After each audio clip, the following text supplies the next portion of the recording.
Clasificación A. Apto para todo público.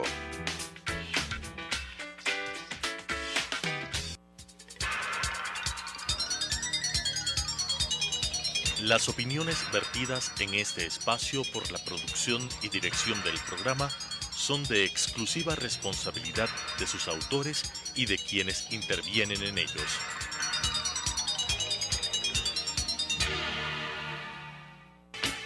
Sucesos presenta Enfoques, pensamiento libre y crítico.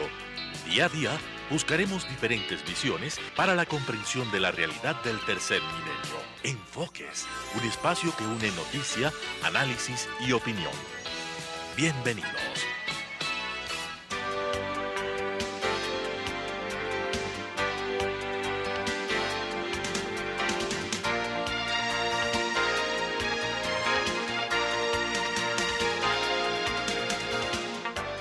Con nosotros. En este momento estamos dialogando con la asambleísta Ana Galarza. Con ella queremos hablar sobre los primeros días de su trabajo en la asamblea, pero también sobre todo lo que está pendiente en el área de fiscalización. Ana ha sido una de las luchadoras en el lado de la oposición, exigiendo y hablando de varios temas que apuntan hacia fiscalización del gobierno actual, pero sobre todo del gobierno anterior. ¿Cómo avanzar en esto? ¿Cómo avanzar en el juicio que ustedes están insistiendo al vicepresidente Jorge Glass, el juicio político? Buenos días a todas las personas que nos están acompañando en esta mañana. Muchísimas gracias por el espacio, Claudia.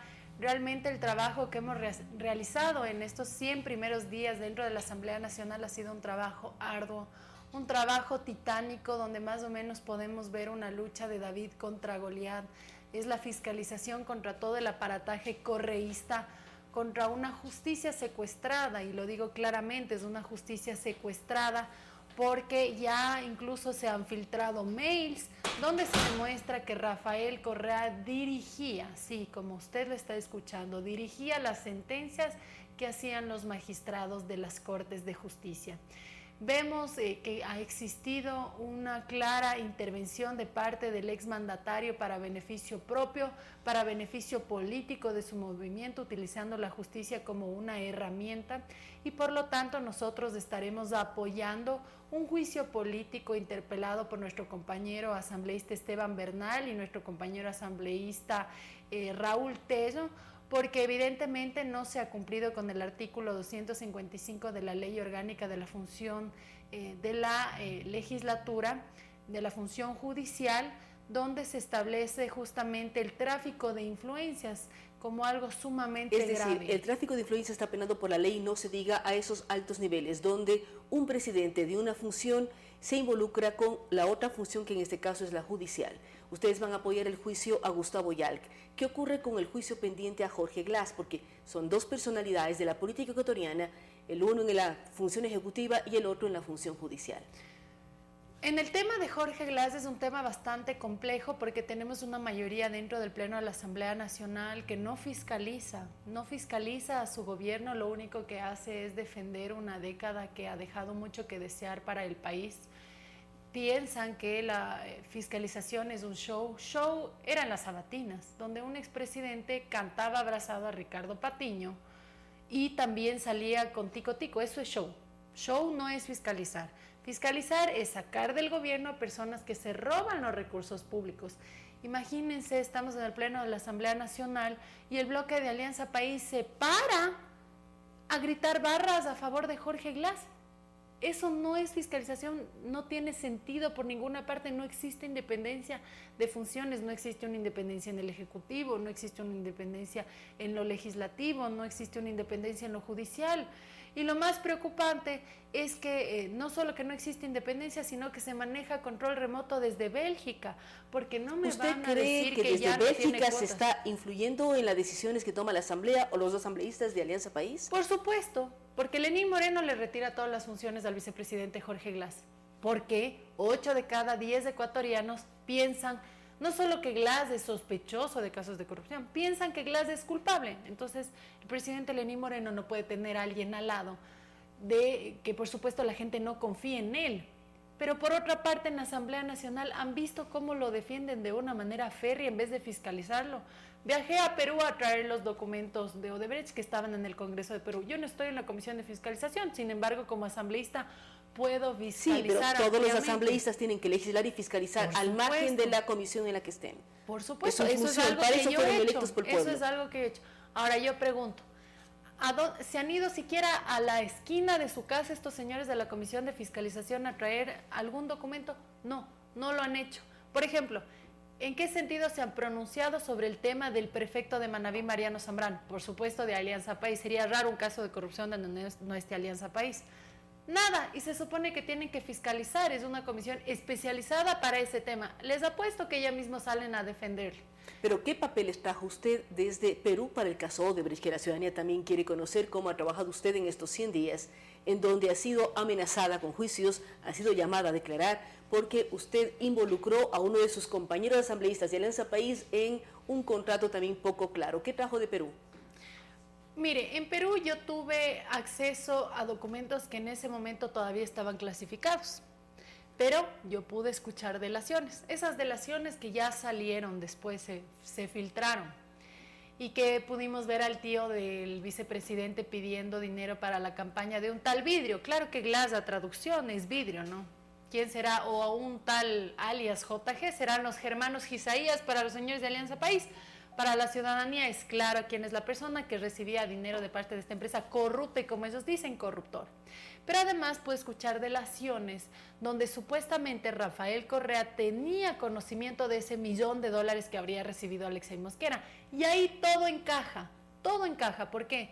Porque después, cuando se destapa la olla de la corrupción de Alexei Mosquera, que había recibido ese dinero de parte de Odebrecht, Correa lo santifica, así como santificaba los errores de la ministra Guiñaga, Alexis Mera, como errores de buena fe, los errores también del Alexei Mosquera lo santifica diciendo que son acuerdos entre privados. Ahora, recibir coimas son acuerdos entre privados. Un presidente de la República que mete la mano en la justicia para sacarle dinero a la gente, así como le quitó el dinero a la familia de Fernando Villavicencio. Y ahora ha quedado claro que todas las denuncias de Fernando Villavicencio fueron ciertas, pero no. Rafael Correa, como metió las manos en la justicia, también metió las manos en el dinero de esa familia. Y, por supuesto, también como mete las manos en la justicia, porque sigue Gustavo Yalc, que obedece órdenes de Rafael Correa, que incluso hasta hizo campaña electoral con él. En manos de esa justicia está el caso del vicepresidente Jorge Glass. ¿Cómo no va a decir contento y confiado? Sí, apruebe mi enjuiciamiento penal. Por supuesto, porque es una justicia que obedece órdenes del máximo capo de toda esta red de corrupción. Entonces, por eso es que nosotros tenemos tanta atención sobre la gestión que está haciendo el fiscal Carlos Vaca Mancheno. Esta lucha que se ha librado y que no se termina todavía frente a la corrupción del vicepresidente Jorge Glass ha sido una bandera de las bancadas de oposición, de mi compañera Janine Cruz, de mi persona humildemente, porque es algo que nosotros tenemos que realizar como asambleístas.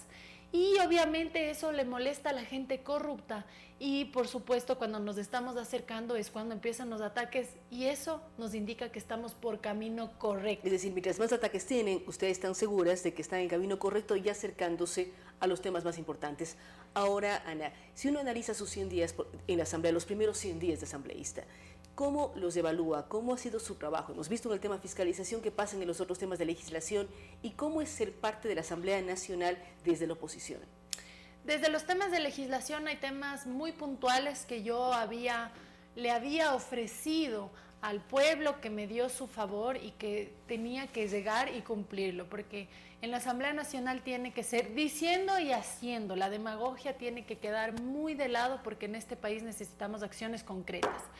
Ya se presentó una reforma al Código Orgánico Integral Penal sobre el artículo 386 y 389, donde habla del valor a pagar por las multas de tránsito que afectan al turismo, multas de tránsito que afectan al comercio, al transporte. No se ha topado en lo absoluto los límites de velocidad, porque esos límites de velocidad... Pero usted busca bajar las multas, que sean multas, que se pague la multa efectivamente, pero no en los montos que estaban planteadas. El artículo 386 establece que si una persona pasa el rango de velocidad que sobrepasa dentro del rango moderado, tiene que pagar el 100% de un salario básico unificado. ¿Cuántas familias viven solo con un salario básico unificado? ¿Le vamos a dejar a una familia que se quede sin su alimento por haber excedido un poco el rango de velocidad? Por supuesto que hay que aclararle a la ciudadanía que nosotros no estamos en Rápidos y Furiosos, ni Reto Tokio, ni Reto Ecuador. Los límites de velocidad tienen que ser respetados. Pero si es que acaso llega a exceder un poco los límites de velocidad, que no se quede esa familia o es decir, poner sanciones moderadas, tomando en cuenta el ingreso básico mensual del promedio de los ecuatorianos. Además que son varios castigos por un solo error. Y eso no puede ser contemplado por la ley, porque le quitan los puntos, porque le retiran todo un salario, y también está basándose en el artículo 389, donde dice que si usted está dentro del rango moderado de velocidad, excede 1 kilómetro, es el 30% de un salario básico unificado. De todas maneras, es elevado. Entonces nosotros hemos planteado la reforma para que el artículo 386, que establece el 100%, que en este momento establece el 100% de un salario básico unificado, ahí se pague con la reforma el 30% de un salario básico unificado. Y en el artículo 389, que no sea el 30%, sino que sea el 10%. Yo estoy en una ciudad donde existen los famosos fotorradares, Ambato. Y en donde además muchos ecuatorianos que van de paso por Ambato pagan las multas. Por supuesto. A veces se llevan de souvenir pan de Ambato y de souvenir también $1,000 de multas. Llegan y se enteran que, porque han pasado varias veces por un fotorradar, han excedido un poco dentro del rango moderado, como manifestaba según el artículo 389, llegan a su ciudad natal o donde viven y tienen que pagar a veces $1,000, y como no tienen cómo pagar en ese momento, porque tal vez vivirán con un salario básico unificado y tienen hijos que alimentar, salud, educación, vivienda que pagar, no pagan la multa de tránsito, y eso se hace una bola de nieve enorme con intereses. ¿En qué momento va a pagar? Ahora, estas reformas que usted está planteando, ¿cómo van a ser tratadas al interior de la Asamblea? ¿Cuándo van a ser tratadas en el Pleno? ¿Pasan a los debates? Todos los trámites de la Asamblea para que efectivamente los ecuatorianos tengamos más cuidado en la velocidad, pero las multas sean acordes al ingreso básico. A la economía, porque si estamos hablando que una canasta básica es $701 y le quitamos a esa familia casi $400, no le va a alcanzar ni para comer a esa familia, por Ahora, Dios. también, ahora tiene que pasar al Consejo de la Administración de la Legislatura. Y si recordamos, fue Alianza País quien estipuló el valor de las multas. Veamos si es que ahora se ponen la mano en el corazón y se ponen a pensar en que no tiene que ser tan punitiva la multa. Nosotros tenemos que pensar también en el bienestar de la familia ecuatoriana, así como también tenemos que pensar, por ejemplo, en los jubilados. No podía votar a favor de esta proforma presupuestaria que envía el presidente Moreno por muchas razones. Primero, porque envía por escrito el monto de la deuda, no que le había dicho públicamente que era mucho más alta que lo que había manifestado Rafael Correa, sino por escrito manda el monto de la deuda que había dicho Rafael Correa. El ministro de Finanzas manda el monto de la deuda y declaró el monto de la deuda anterior, por decirlo así, antes y lo del gobierno mismo de Moreno. hace el presidente Moreno. Entonces, ¿quién miente? Porque él dijo que era mayor la deuda. El documento firmado por el presidente Moreno habla de la deuda que no sobrepasa el 27 esos 27.000 millones, en donde no entendemos los ecuatorianos si es interna, si es externa o cuánto mismo debemos. Es totalmente ilógico. ¿Cómo va a decir una cosa verbalmente? La gente dice, ha mentido el expresidente Rafael Correa, pero por escrito nos manda la cifra que dijo el expresidente Rafael Correa. ¿Quién miente? Entonces, a mí esas incongruencias en algo tan formal, algo tan serio como es un presupuesto, no se pueden permitir. Segundo, tenemos un vicepresidente sin funciones. Usted, que probablemente ganará el salario básico unificado o un poco más, ¿cuánto se sacrifica para ganarse cada dólar? El vicepresidente Jorge Glass no tiene ningún tipo de trabajo, se levanta y no sabe qué hacer más que ir a medios de comunicación ni tratar de lavar su honra, y recibe casi $7,000. ¿Y por qué tiene 200 personas trabajando en la vicepresidencia de la República? ¿Qué están haciendo? En este momento nada, porque no tienen funciones. Lastimosamente esa gente tiene un poco el efecto de la corrupción de su jefe y no tienen que hacer, van a la presidencia a hacer qué. Pero en ese sentido también en la proforma presupuestaria, $7 millones para que maneje el vicepresidente Jorge Glass, que no tiene ningún tipo de función. ¿Por qué esos $7 millones podían haber sido empleados, por ejemplo, para pagar pensiones jubilares, que tanto les adeudan? Yo no sé por qué estos señores de Alianza País no les interesan los jubilados. Usted sí conoce a un maestro jubilado. ¿Ya le pagaron el incentivo de jubilación que le ofrecieron? ¿Le pagaron completo o le pagaron con bonos del Estado? En vez de darle millones de dólares a un vicepresidente que no tiene ningún tipo de trabajo, ¿por qué no se les paga a personas que trabajaron toda su vida? Es decir, usted no votó a favor del presupuesto porque la deuda no está clara, no está transparentada. No está clara. También el tema del presupuesto de la vicepresidencia, que actualmente no tiene funciones. ¿Qué otras análisis hicieron los quienes votaron o no votaron a favor de una aprobación de un presupuesto, además al que le quedan 4 meses de vida? Bueno, ya era un presupuesto que realmente no se podía cambiar en mayor cosa porque ya se había consumido mucho de ese presupuesto. Era la formalidad de que sea aprobado o no aprobado en la Asamblea, porque nosotros no podíamos hacer reformas. Pero lo que sí tenemos que tener muy en cuenta es que no se puede votar por ese presupuesto que tiene los mismos pasos del anterior presupuesto que presentó el presidente Rafael Correa en la Asamblea Nacional. No podemos, porque ya sabemos que esa receta nos da como resultado un Ana, para el plato de presupuesto deuda del 2018, que les debe llegar a finales de septiembre o inicios de octubre, el presupuesto sí del próximo año? ¿Qué quieren ustedes que contenga su presupuesto y cómo aclarar la situación económica del país? Para hacer un presupuesto uno no puede tener una visión tan positiva sobre los ingresos. Uno siempre tiene que basarse sobre lo más negativo que pudiesen ser los ingresos. Con eso, si es que ingresa más, en buena hora.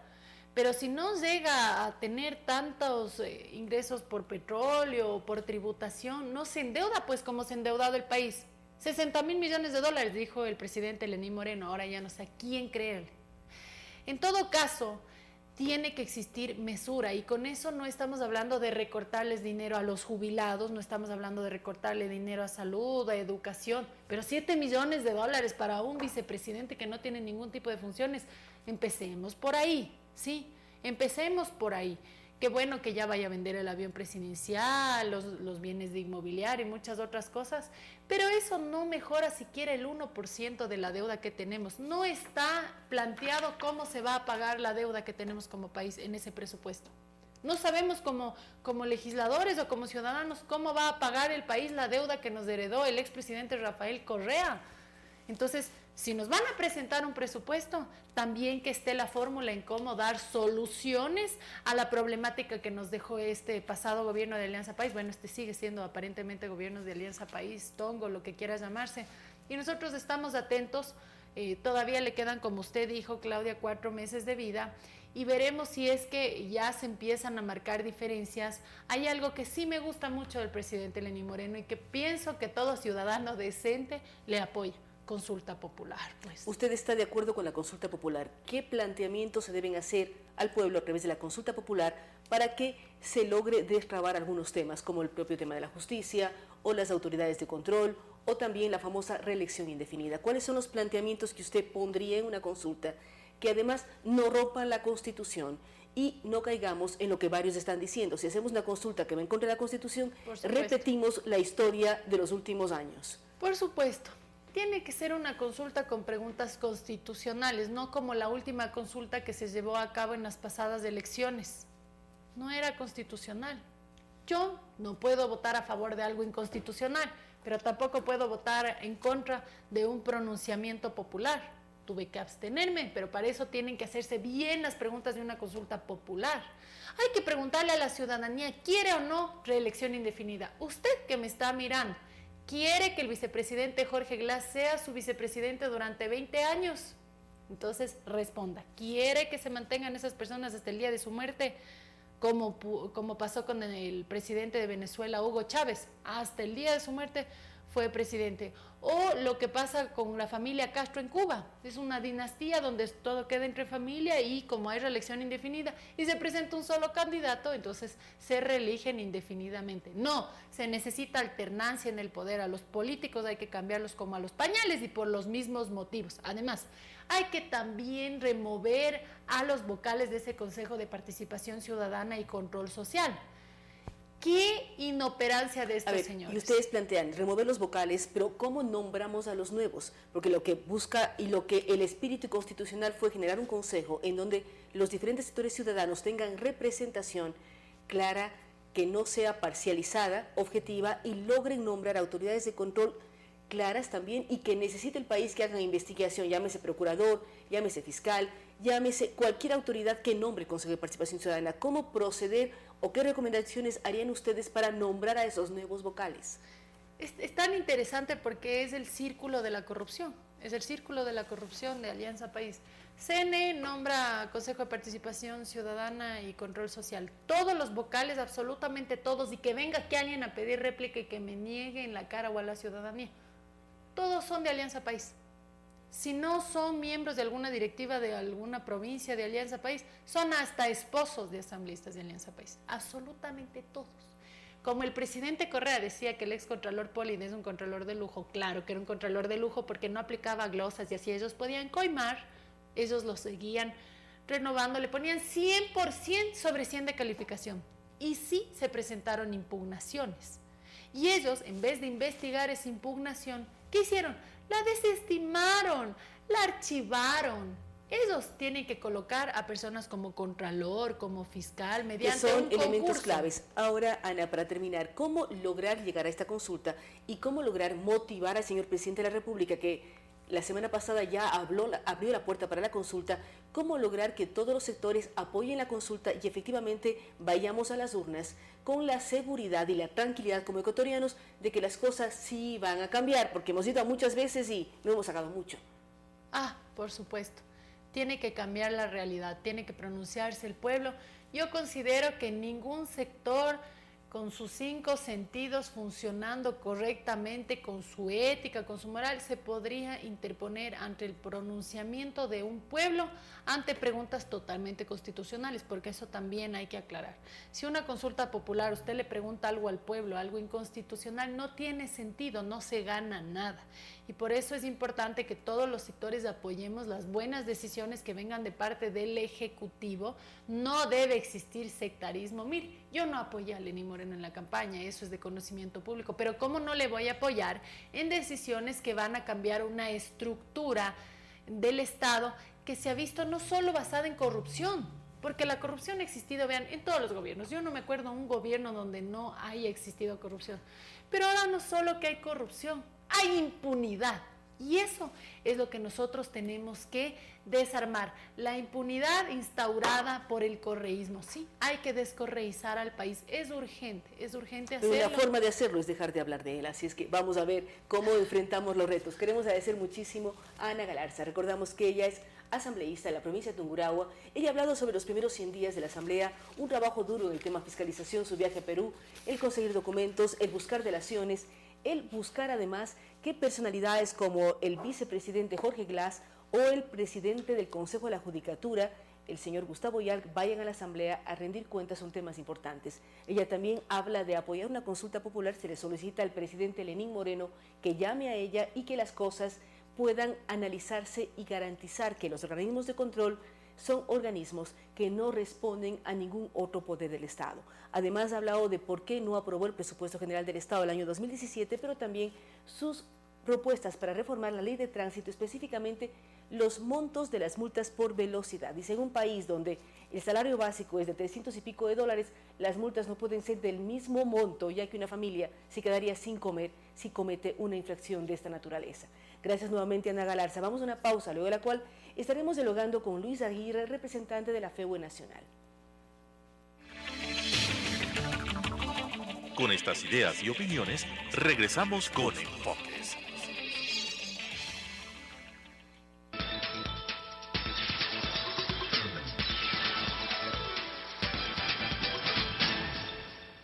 En Radio Sucesos, nuestras voces y mensajes tienen la huella digital de la calidad. Cada minuto al aire es el resultado de nuestro compromiso con la excelencia, de nuestra vocación por hacer la mejor radio. Con el cuidado por la palabra y con la más bella música, somos, a lo largo de las 24 horas, su mejor compañía. El Misterio del Interior, con Luis Eduardo Vivanco. Bienvenidos al Misterio del Interior, donde le caemos a garrote limpio, toletazo a la noticia. Estamos cada viernes a las 8:30 de la mañana por Radio Sucesos y Telesucesos, porque el Misterio del Interior se ve, se escucha, se huele y se siente. Cada viernes a las 8:30, porque salir en UHF es extrañamente sexy.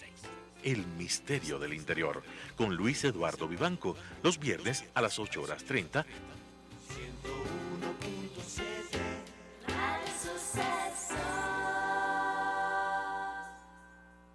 Quito TV es una revista noticiosa en donde sintetizamos diariamente la información local, nacional e internacional, desarrollada y analizada por expertos. Quito TV, lunes a viernes, a las 7 horas, a las 12:30 horas, a la 1 de la madrugada.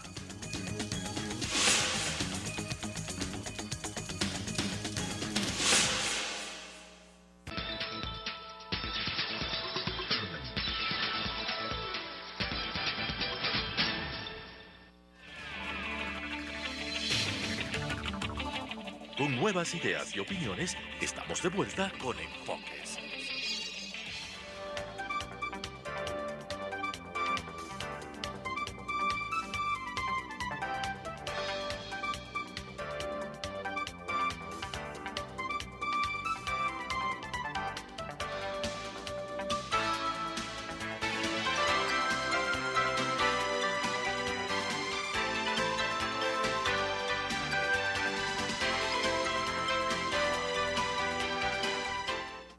Gracias por estar con nosotros. Como habíamos anunciado, damos la bienvenida a Luis Aguirre, él es secretario ejecutivo de LOCLAE.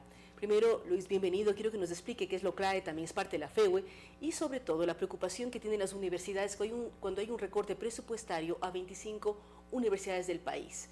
Así es que ayúdenos con la definición y qué significa la OCLAE para el mundo estudiantil. Bueno, muchísimas gracias primero por la entrevista. La OCLAE es la Organización Continental Latinoamericana y Caribeña de Estudiantes. Es la organización que agrupa a las 38 federaciones de estudiantes, tanto secundarios, universitarios, normalistas y posgradistas de todo el continente. Por ser una organización de carácter continental, precisamente tiene su sede en Cuba, en La Habana. De hecho, la FEWE Nacional, yo voy en representación de la FEWE Nacional a su secretariado ejecutivo. Es la representación entonces de la FEWE a nivel internacional. A nivel internacional, a nivel continente latinoamericano. Exacto. Y el Caribe. Exacto. Ahora, ¿cuál es la posición de ustedes como OCLAE y como FEWE cuando ven el recorte del presupuesto en las universidades? ¿Qué va a ocurrir con esto? Bueno, nosotros creemos primero que este recorte a 25 universidades públicas a nivel nacional es un golpe directo a la Universidad Ecuatoriana. Y creemos así porque precisamente en pleno proceso de evaluación, acreditación, recategorización de las universidades, reducir el presupuesto significa entonces generar o ya aportar a una crisis educativa que vivimos al interior de las universidades públicas. Por ejemplo, en la Universidad Central el presupuesto del 2016 fue de 155 millones. Para esta proforma del 2017 el presupuesto quedaría en 149 millones, es decir, hay una reducción de 6 millones de dólares. Lo propio en la Universidad Estatal de Guayaquil, que existe una reducción de 5 millones de dólares. ¿Qué quiere decir eso? Que se pone en peligro en la Universidad Ecuatoriana varios procesos de los que la universidad está sacando adelante. Por ejemplo, hubo una propuesta que recogió el clamor del movimiento estudiantil y de la sociedad ecuatoriana.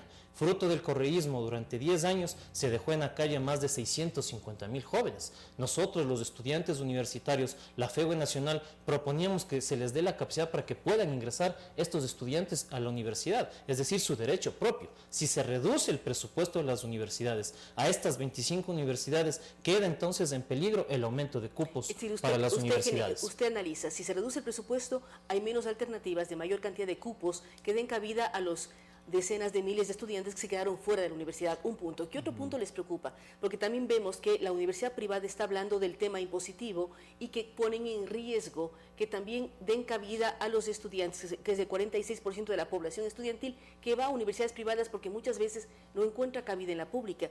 ¿Cómo lograr un acuerdo? ¿Cómo lograr un consenso? Porque también somos conscientes de los problemas presupuestarios que enfrenta el país. ¿Qué alternativas pueden dar ustedes como universidad pública para mejorar la calidad y el uso de esos recursos? Bueno, nosotros creemos primero que si bien existe un crecimiento, ese es el resultado del correísmo, ¿no? De 10 años de correísmo.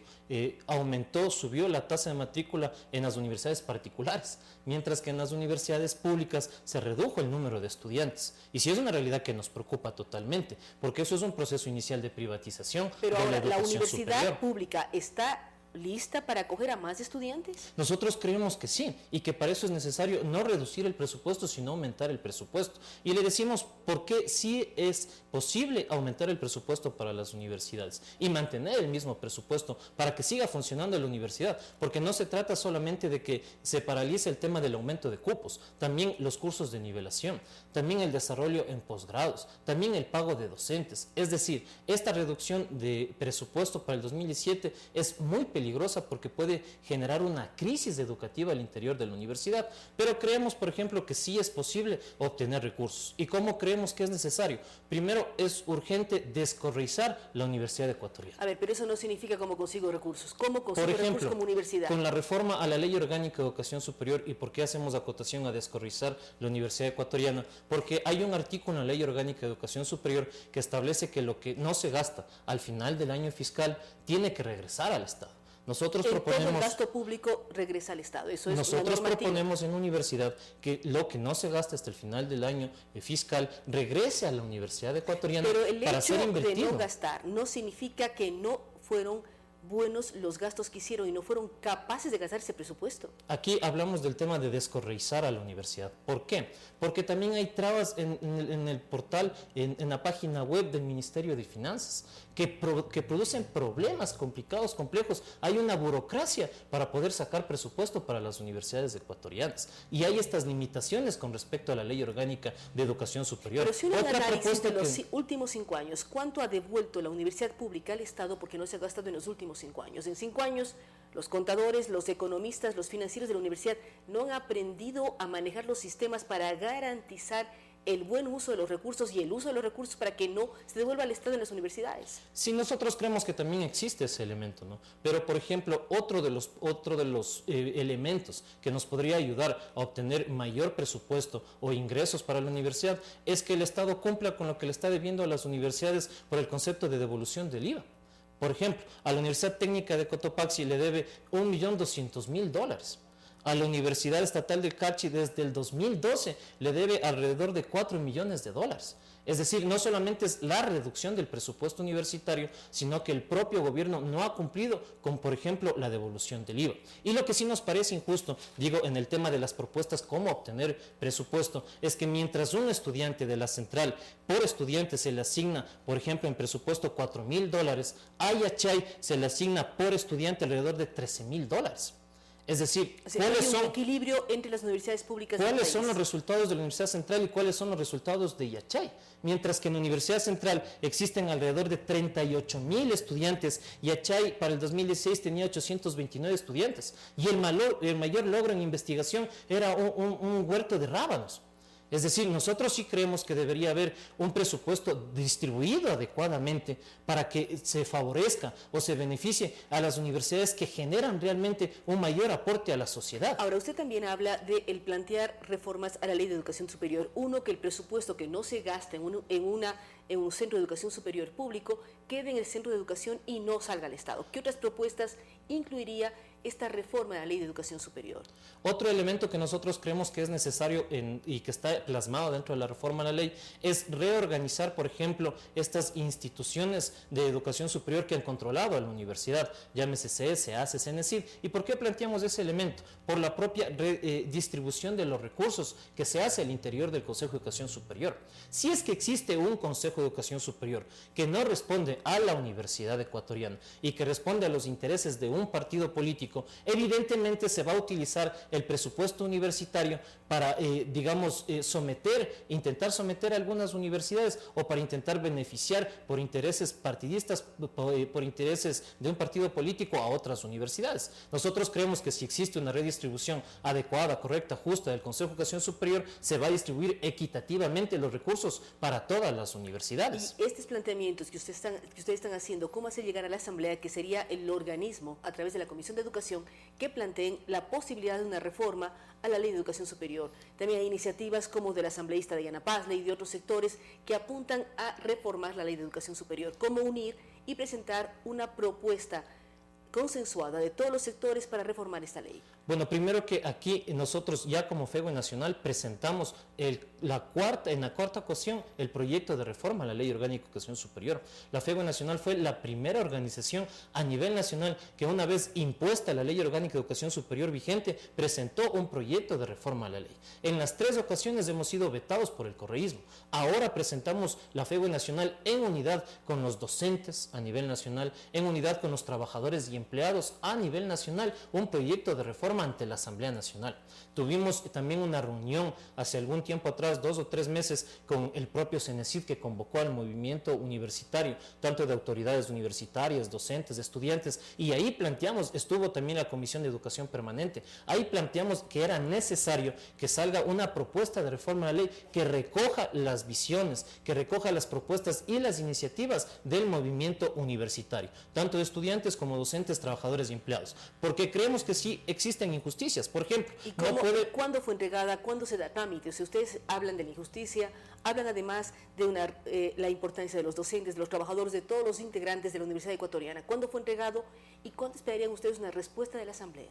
Es urgente que la Asamblea, la Comisión de Educación Permanente, ya dé trámite a la propuesta que nosotros presentamos hace 2 meses atrás. Esta propuesta ya fue incorporada en la Comisión de Educación Permanente y en estos días se supone que ya empiezan el debate en la Comisión de Educación con respecto al tema de la reforma de la Ley Orgánica de Educación Superior. Ayer estuvimos también en la Comisión de Educación Permanente en el debate que se hizo con respecto al tema del presupuesto, porque todavía hay injusticias. A ver, una pregunta. ¿El presupuesto que ustedes reclaman el recorte es en el presupuesto vigente del 2017? Claro, es el presupuesto para finalizar el semestre del 2017. Ahora, una pregunta adicional. ¿Cuánto del presupuesto asignado ya ha sido devengado y cuánto está pendiente de gastarse en las universidades? Porque también para un análisis económico, es decir, a ver, si están reclamando que no se les recorte, ¿cuánto han gastado de manera efectiva en lo que va del semestre? Ya vamos 2 meses del semestre.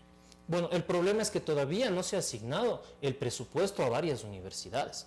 Es decir, para empezar el segundo semestre del 2017 hay complicaciones en la asignación del propio recurso, porque hasta este momento el Ministerio de Finanzas está aprobando decretos que siguen reduciendo.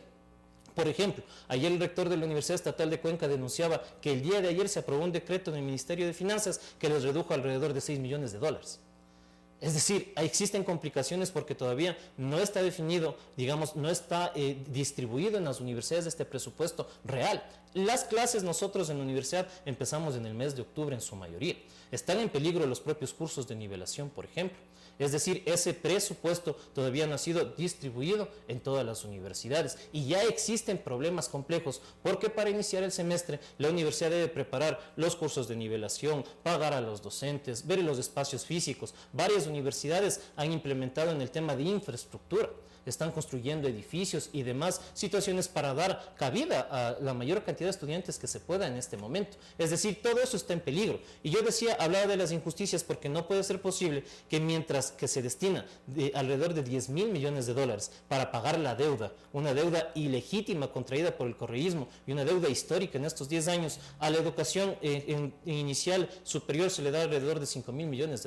Hay que hacer análisis profundos y buscar una redistribución de recursos. Queremos agradecer a Luis Aguirre. Recordamos que él es el secretario ejecutivo de la OCLAE, también es parte de la FEU ecuatoriana, la representa en los foros internacionales y es importante lo que él señala. Ellos reclaman el recorte presupuestario para las 25 universidades públicas más importantes del país. Hacen un reclamo, dicen cómo damos mayor cabida a más estudiantes que necesitan y buscan entrar a la universidad cuando el presupuesto se recorta. Hay una serie de análisis además que están planteando en la posible reforma o la propuesta de reforma a la Ley de Educación Superior que esperamos sea analizada en la Comisión de Educación y se logre conseguir una ley más justa, más distributiva y que dé cabida a los estudiantes del país en las universidades. Gracias nuevamente a Luis Mejía. Vamos a una pausa, luego de la cual estaremos dialogando con el asambleísta de la provincia Sáchila, Ángel Gende. Con estas ideas y opiniones, regresamos con Enfoques.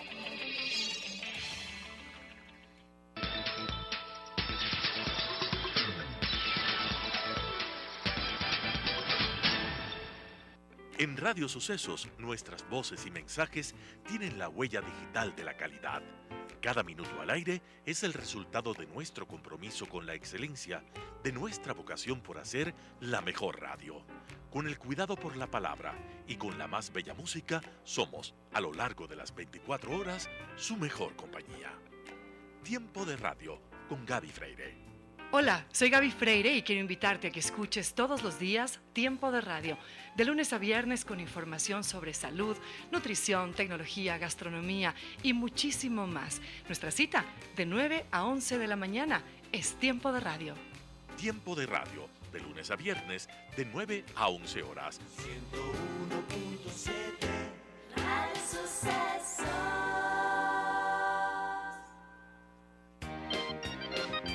Preescolar El Parque.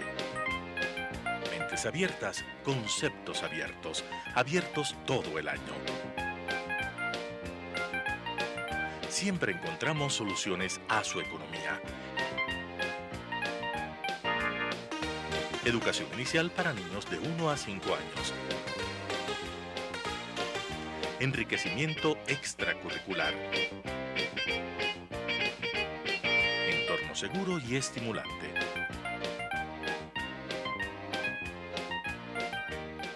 Estamos ubicados en la calle Vaquerizo Moreno, E750, entre Diego de Almagro y Reina Victoria, frente al Parque Gabriela Mistral. Contactos al 099-7372-081 o al 2568-683. Más información en www.elparquecentroeducativo.com o en Facebook como Preescolar El Parque. Preescolar El Parque, un lugar excepcional para crecer.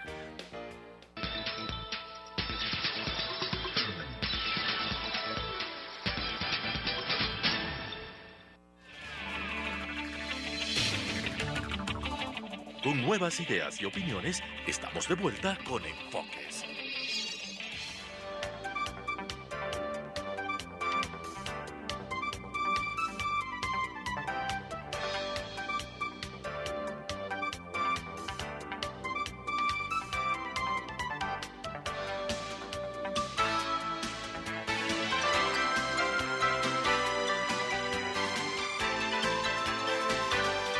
Gracias por estar con nosotros. Damos la bienvenida en este momento al asambleísta Ángel Gende. Recordamos que eres legislador de la provincia Sáchila y representa además a su etnia, tan importante para el Ecuador y en la historia del país. Asambleísta Gende, ¿cómo mirar lo que está aconteciendo en el mundo político, el tema de consulta popular, los llamados de diferentes sectores y en donde de pronto la oposición busca que el presidente Lenín Moreno llame a una consulta popular? ¿Qué debe contener esta consulta y cómo lograr que efectivamente los cambios se den? Yo creo que gracias por la oportunidad.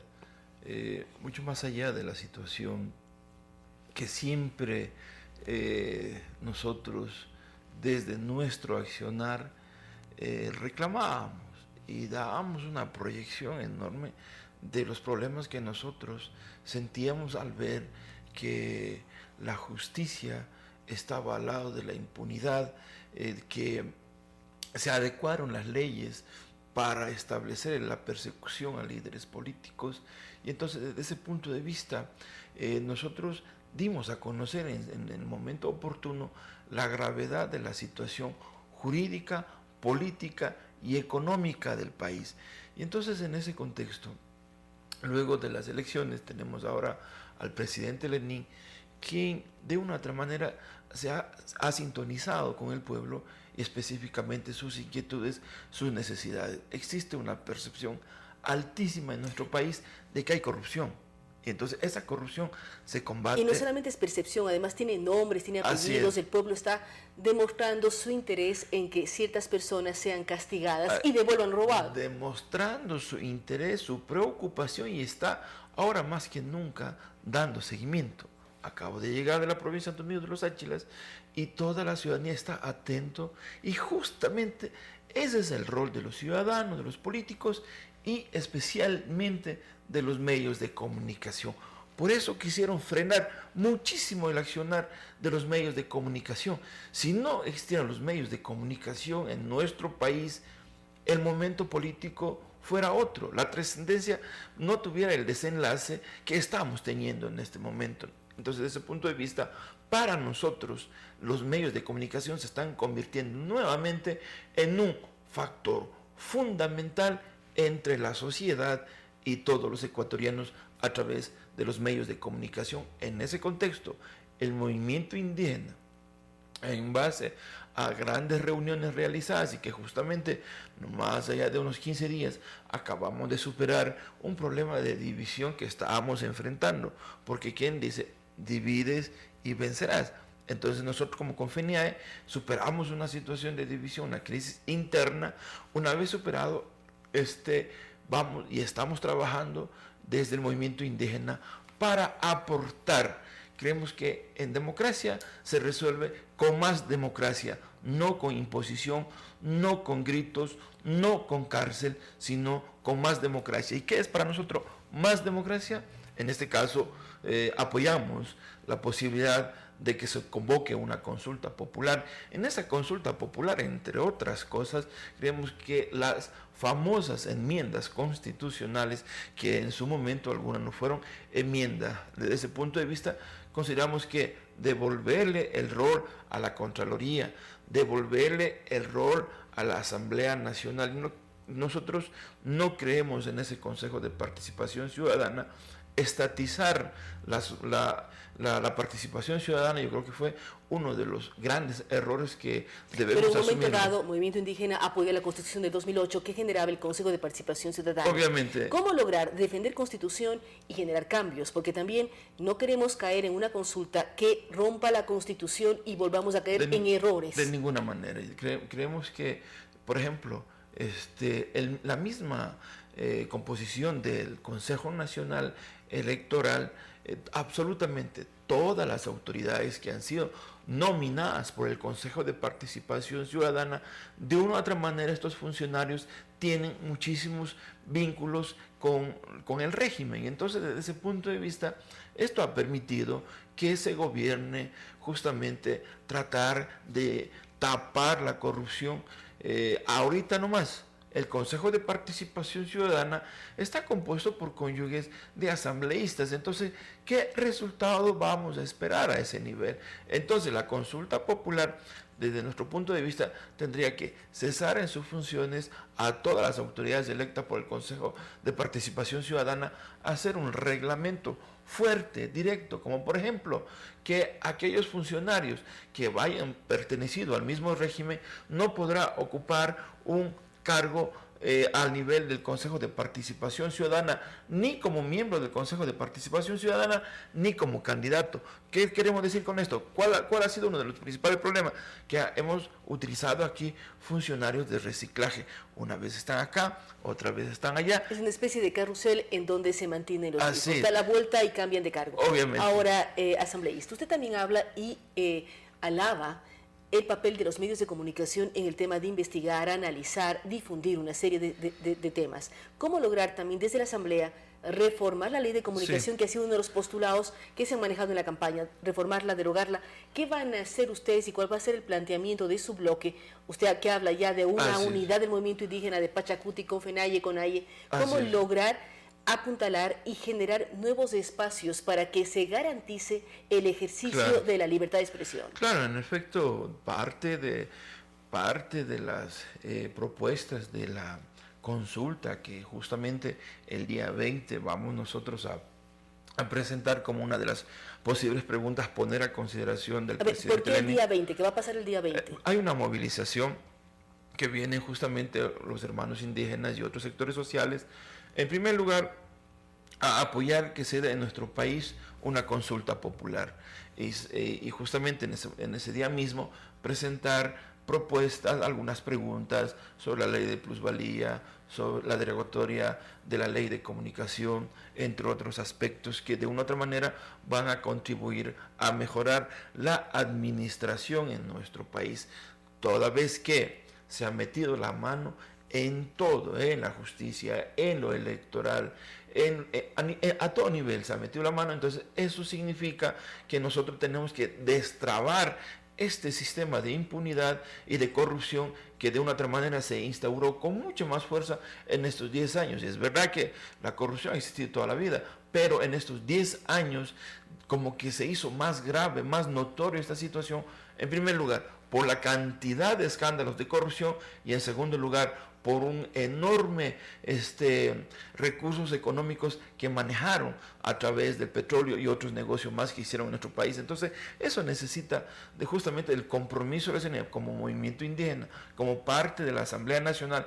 Estamos ahí prestos justamente para dar todo ese apoyo y la fortaleza a los medios de comunicación, y ya nos damos cuenta que sin los medios de comunicación no se garantiza una efectiva democracia. Lo vivimos durante estos 10 años. Sí, hay que hacer un análisis profundo del papel de los medios y del ejercicio de la libertad de expresión con todos los cuidados del caso. Retomando el tema asambleísta, ¿qué propuesta está planteando? Ustedes hablan de varias cosas que apuntan a la consulta popular, pero ¿qué temas, reformas legales, propuestas de ley están planteando ustedes? Bueno, nosotros justamente empatando las cosas con la consulta popular, yo creo que la consulta popular está muy clara. Debemos de devolver ese rol que tenía nuestro ejército ecuatoriano, que se mutiló con la consulta popular que se llevó a cabo creo que hace 2 o 3 años, que les llamaron las enmiendas constitucionales. Ahí también... Pero las enmiendas no pasaron por consulta, fueron enviadas a la Asamblea y aprobadas en diciembre del año pasado. Así es. Tenemos que destrabar eso. Ahí, en esa misma consulta, se puso un candado a la Contraloría. Entonces, a la Contraloría nosotros debemos de dar mucho más fuerza inclusive. Nosotros en la consulta popular estamos planteando que también se consulte sobre la ley de plusvalía, sobre la reforma la derogatoria a la ley de comunicación, pero concomitante a esto, nosotros ¿qué estamos haciendo? Y que hemos presentado ante la Asamblea. Un ejercicio que hacemos siempre nosotros en nuestras comunidades. Si en nuestras comunidades se pierde un chancho, una vaquita, una gallina, alguien se robó, lamentablemente, ya. Pero ¿cómo actuamos nosotros? Nosotros actuamos que en primer lugar la persona tiene que resarcir el daño causado. Sí, tiene que devolver el chancho o la gallina. Tiene que devolver el chancho o la gallina. Imagínese si me lleve $1 millón, ¿dónde está la forma de devolver o de rastrear ese capital para que se regrese? En ninguna parte del COIP en este momento, sea por peculado, por concusión, enriquecimiento ilícito, asociación ilícita, en ninguno de estos aspectos obliga a devolver lo robado. Ahí tenemos un ejemplo. Esperanza Galván fue sentenciado, pero por la pena mínima. Bueno, la asambleísta que además se analizó en los medios que cobraba su sueldo estando detenida. Ahí le siguieron por asociación ilícita, tal como le estamos siguiendo en este momento al vicepresidente, al tío del vicepresidente, que es asociación ilícita. La pena más alta de la asociación ilícita es 5 años. Entonces a Esperanza Galván le pusieron 3 años de prisión. Pero ahí la rebaja de penas, le rebajaron la pena a 1 año y medio. Pero se portó bien, revisaron que no tenía otros antecedentes, en 1 año ya salió, pero nunca devolvió los $800,000. ¿Qué hemos nosotros presentado? 3 aspectos para tratar de frenar la corrupción.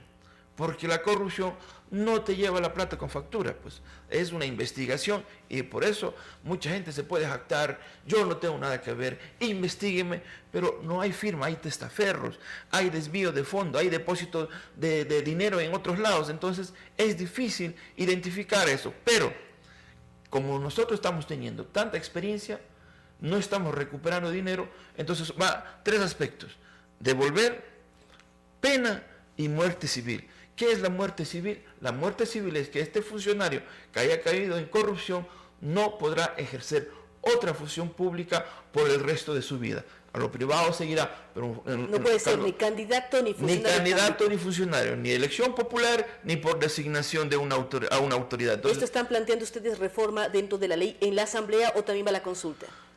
Si es necesario, tendríamos que enviar a la consulta. Hay que pensar que sea una consulta rápida, práctica y que permita enviarse una serie de casos. Así es. Yo creo que esta situación, tal como está compuesto y está la presión enorme que tiene la Asamblea, este tipo de propuestas tiene que pasar. Tiene que pasar si es que es el combate efectivo a la corrupción, tiene que pasar. Entonces, ese es un llamado a la ciudadanía, a los asambleístas.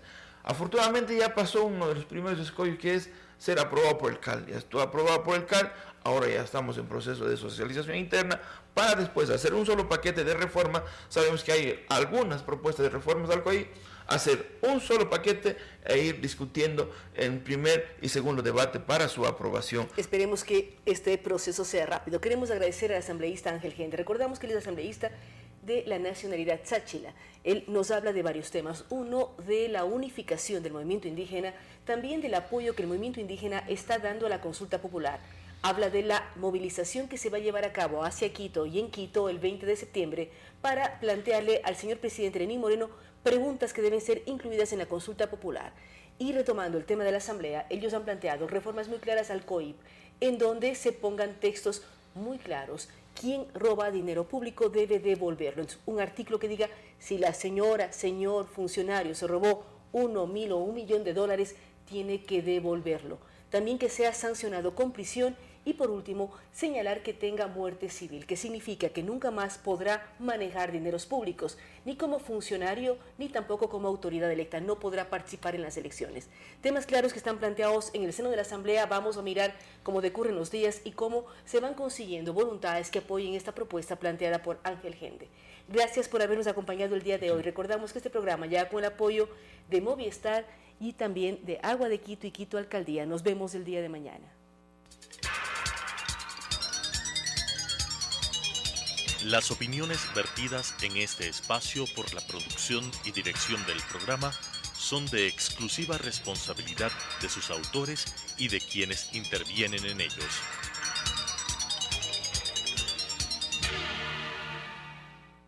Sucesos presentó Enfoques. Pensamiento libre y crítico.